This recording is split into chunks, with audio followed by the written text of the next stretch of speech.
amados, é com muita alegria e satisfação que estamos novamente aqui reunidos através do meio virtual para estudarmos a Palavra de Deus. Em breve nós estaremos juntos presencialmente com a graça, com a misericórdia de nosso Deus.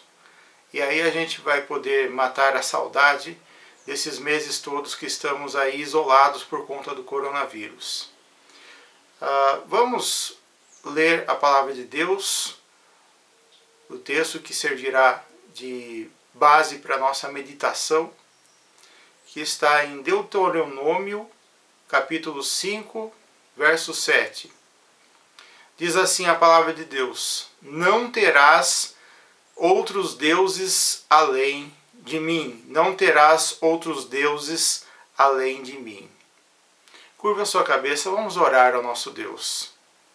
Senhor nosso Deus, nós te agradecemos, Pai, porque o Senhor tem sido o nosso sustentador, tem sido aquele que tem nos enchido de graça, de misericórdia, de amor, ó Pai. E nós te pedimos, ó Deus, que nos ajude nesse momento que vamos estudar a Tua Palavra, ó Pai, que ela fale profundo aos nossos corações, de forma que possamos, ó Deus, ser edificados por ela e sermos exortados e corrigidos por ela, Senhor. Nós te pedimos, ó Pai, e nós te agradecemos em nome de Jesus. Amém. Amados, por um canal de streaming na internet eu assisti certa vez o filme Deuses do Egito. E não é minha intenção aqui dar spoilers a quem ainda não assistiu o filme, mas eu observei na trama uma batalha constante pelo poder e notei também que o maior dos ditos ali deuses do Egito não era um ser totalmente supremo, acima de todas as coisas, mas representava algo abaixo disso, algo que ficava bem abaixo disso. Hoje o filme ele está disponível na Netflix. Se você se interessar e você tiver acesso a esse streaming, você pode estar assistindo aí esse filme e conferir o enredo todo dele, que traz aí deuses, os chamados deuses do Egito, né, com diversos defeitos, né, defeitos morais, ganância, maldade, crueldade, né, são alguns dos atributos aí desses deuses do Egito. E me veio à mente esse filme porque o contexto da escrita do Pentateuco, dos 5 livros da lei, né, que nós conhecemos, que são Gênesis, Êxodo, Número, Levítico e Deuteronômio, que são atribuídos da autoria de Moisés. E nesses livros eles tiveram assim a sua elaboração, um pano de fundo histórico de um povo que foi conduzido por Deus para fora do Egito. E no Decálogo, que está lá, ou seja, nos 10 mandamentos que nós encontramos lá em Êxodo 20, também encontramos essa determinação do nosso Senhor e Deus: não terás outros deuses além de mim. Mas, olhando um pouco mais para a Palavra de Deus, nesse texto, meditando nele, nós tiramos uma primeira lição, que seria o seguinte: só há um Deus. E a primeira questão é: monoteísmo sim, monolatria não. Monoteísmo sim, monolatria não. Você já deve ter ouvido muito aí o termo monoteísmo, então ele deve ser mais fácil de nós definirmos. Mono vem do grego, que significa, do grego transliterado monos, ele significa único. Juntando com a palavra grega theos, que seria Deus, nós temos aí o monoteísmo, ou seja, um único Deus. Monoteísmo, um único Deus. Já a monolatria tem outro significado, juntando mono, que mais uma vez seria único, com latreia, transliterado do grego, que significa adoração, chegamos ao termo monolatria, que é a crença na existência de vários deuses, mas com a adoração apenas a uma divindade. O povo de Israel, ele não era monoteísta, ele na verdade era um povo monolatra. Adorava um único Deus, mas ainda não haviam entendido que os outros deuses na verdade não existiam. No Gênesis, cada ato do nosso Deus criando cada coisa que existe são afrontas aos chamados deuses do Antigo Egito. No Egito, para os egípcios, o Deus Criador, por exemplo, era o Deus Sol. A lua também era tida como uma divindade. E olha só como começa o Gênesis. No princípio, Deus criou os céus e a terra. Era a terra sem forma e vazia. Trevas cobriam a face do abismo, e o Espírito de Deus se movia sobre a face das águas. Disse Deus: haja luz, e houve luz. Deus viu que a luz era boa, e separou a luz das trevas, e chamou a luz dia, e as trevas chamou noite. Passaram-se a tarde e a manhã, e esse foi o primeiro dia. Gênesis 1, do verso 1 até o verso 5. Com isso, o que a palavra de Deus está dizendo ao seu povo é o seguinte: olha, vocês me adoram como Deus, mas saibam que eu sou o único, autoexistente, antes de tudo o que mais veio a existir. Eu criei os céus, a terra, o sol e a lua, e estes dois não são deuses. São elementos que vieram a existir a partir da minha própria palavra. Bem mais à frente nós vemos o apóstolo Paulo e o chamado altar ao Deus desconhecido em Atenas. Uma cidade muito idólatra, com muitos deuses. E olha o que ele diz no Areópago, o que Paulo diz no Areópago. Então Paulo levantou-se na reunião do Areópago e disse: atenienses, vejo que em todos os aspectos vocês são muito religiosos, pois andando pela cidade observei cuidadosamente seus objetos de culto e encontrei até um altar com esta inscrição: ao Deus desconhecido. Ora, o que vocês adoram, apesar de não conhecerem, eu lhes anuncio. O Deus que fez o mundo e tudo que nele há é o Senhor do céu e da terra, e não habita em santuários feitos por mãos humanas. Ele não é servido por mãos de homens, como se necessitasse de algo, porque ele mesmo dá a todos vida, o fôlego e as demais coisas. De um só fez ele todos os povos, para que povoassem toda a terra, tendo determinado os tempos anteriormente estabelecidos e os lugares exatos em que deveriam habitar. Isso está lá em Atos 17, do verso 22 ao 26. O apóstolo Paulo, outrora judeu, judeu dos judeus, chamado judeu dos judeus, pelo nível da sua crença, do seu aprofundamento no judaísmo. Um judeu monolatra como Paulo agora foi convertido por Jesus, que foi ao seu encontro, num cristão monoteísta.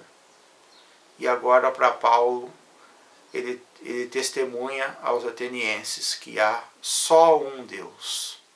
Só há um Deus.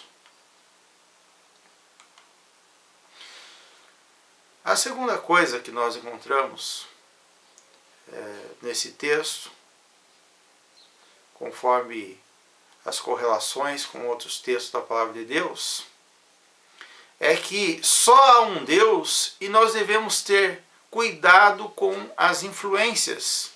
Só há um Deus e nós devemos ter cuidado com as influências. O contexto do povo de Israel era de estar no meio de povos gentios, ou seja, diversos povos ao seu redor que tinham outros deuses, sendo uma influência que os poderia contaminar. Já falamos dos egípcios, mas haviam diversos outros povos com os quais eles acabavam por ter contato. E Salomão acabou se deixando levar pelas influências de suas mulheres e elas o perverteram o coração. Chegou a construir altares para elas cultuarem os seus próprios deuses. Davi era homem de guerra. Já seu filho Salomão, que edificou o templo de Deus, não poderia ter sangue nas mãos e selava a paz com alianças com outros povos circunvizinhos, através de casamentos com as princesas desses outros povos. No fim, acabou por ser contaminado por esse contato com os gentios. Já não era de todo íntegro diante do Senhor. Diz assim o livro de 1 Reis 11:4. À medida que Salomão foi envelhecendo, suas mulheres o induziram a voltar-se para outros deuses, e o seu coração já não era totalmente dedicado ao Senhor, o seu Deus, como fora o coração de seu pai Davi. Amados, nós vivemos em um contexto de grande mistura cultural e mistura de crenças. Devemos ter cuidado com as influências que podem nos seduzir.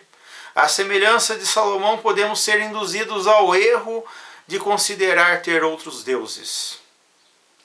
Hoje vivemos na época da tolerância, do politicamente correto, e expressões como você não pode desfazer ou você não pode ir contra a crença do outro, ou dos chamados espiritualistas que dizem que tudo é válido, qualquer expressão de espiritualidade é válida, né, e deve ser considerada, ou da visão panteísta, que vem lá do pan, que significa tudo, né, e com Deus, que aí forma tudo é Deus, né, do panteísmo, pessoas, animais, a natureza, qualquer matéria é Deus para o panteísta. Qualquer coisa é Deus nesse caso. Amados, dentro da Bíblia, que é a nossa regra de fé e de prática, não deve haver espaço para tolerância a outras crenças, como ela nos ensina. Só há um Deus, só há um Deus, há apenas um Deus. Mas isso não quer dizer que devamos maltratar os que pensam diferente de nós, aqueles que não pensam conforme as Sagradas Escrituras. Lembrando que devemos em todo tempo detestar o pecado, como diz a palavra de Deus, nós devemos odiar até a roupa contaminada pelo pecado, mas nós devemos amar ao pecador e orar por todos. A palavra de Deus ainda nos diz o seguinte, em Romanos 12:2: E não vos conformeis com este mundo, mas transformai-vos pela renovação do vosso entendimento, para que experimenteis qual seja a boa, agradável e perfeita vontade de Deus. Romanos 12, verso 2. Então, nós sabemos que há um só Deus, mas devemos ter cuidado com as influências que nos cercam. E a terceira coisa, meus amados, é que só há um Deus e devemos ter cuidado com os deuses ocultos. Só há um Deus verdadeiro, único, soberano sobre todos, sobre tudo e sobre todos. Mas nós devemos ter cuidado com os deuses ocultos. Diz assim a palavra de Deus em Mateus 6, 21. Pois onde estiver o seu tesouro, aí também estará o seu coração. E mais à frente, em Mateus 6, 24, Jesus continua dizendo: ninguém pode servir a dois senhores, pois odiará a um e amará o outro, ou se dedicará a um e desprezará o outro. Vocês não podem servir a Deus e ao dinheiro. Mateus 6, 24. Vejam que os falsos deuses podem não ser necessariamente seres pessoais. Neste caso que lemos, podemos ter deuses ocultos em nossas vidas. Isso está relacionado ao foco que damos a coisas, como diz o texto, a coisas como o dinheiro. Onde está o nosso tesouro? Em nosso único Deus? Ou em Mamon, transliterado do hebraico, Mamon, que é o Deus dinheiro? Você e eu temos duas opções: servir a Deus ou sermos escravos de Mamon. Você e eu temos duas opções: servir a Deus ou sermos escravos de Mamon, escravos do dinheiro. Agora, olha comigo aqui os conselhos que o apóstolo Paulo dá ao seu conservo Timóteo. Ele diz o seguinte: os que querem ficar ricos caem em tentação, em armadilhas, em muitos desejos descontrolados e nocivos, que levam os homens a mergulharem na ruína e na destruição, pois o amor ao dinheiro é a raiz de todos os males. Algumas pessoas, por cobiçarem o dinheiro, desviaram-se da fé e se atormentaram a si mesmas com muitos sofrimentos. Você, porém, homem de Deus, fuja de tudo isso e busque a justiça, a piedade, o amor, a perseverança e a mansidão. Combata o bom combate da fé. Tome posse da vida eterna para a qual você foi chamado e fez a boa confissão na presença de muitas testemunhas. Isso está lá na primeira carta ao Timóteo, capítulo 6, do verso 9 ao verso 12.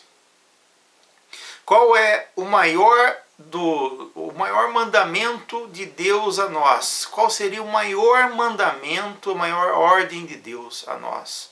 Jesus responde isso. Um dos mestres da lei, aproximando-se, e os ouviu discutindo. Notando que Jesus lhes dera uma boa resposta, perguntou-lhe: de todos os mandamentos, qual é o mais importante? Respondeu Jesus: o mais importante é este: ouve, ó Israel, o Senhor, o nosso Deus, o Senhor é o único Senhor. Ame o Senhor, o seu Deus, de todo o seu coração, de toda a sua alma, de todo o seu entendimento e de todas as suas forças. Marcos 12, 28 a 30. Se amamos alguma coisa ou pessoa acima de Deus, isto se tornou um Deus, um falso Deus, um Deus oculto em nossa vida. Na sequência, Jesus diz qual é o segundo maior mandamento. Jesus diz o seguinte: o segundo é este: ame o seu próximo como a si mesmo. Não existe mandamento maior do que esses dois mandamentos: amar a Deus acima de todas as coisas e ao seu próximo como a ti mesmo. Cuidado com os deuses ocultos. Só há um Deus verdadeiro e ele deve estar em primeiro lugar no nosso coração, no nosso entendimento e na nossa vida. Amados, vivemos em tempo de muita idolatria. Hoje, mais do que nunca, pessoas seguem pessoas. Vemos isso todo o tempo nas redes sociais. Aqueles que são seguidos, que nem sequer apresentam qualidades que se assemelhem às do nosso único e perfeito Deus.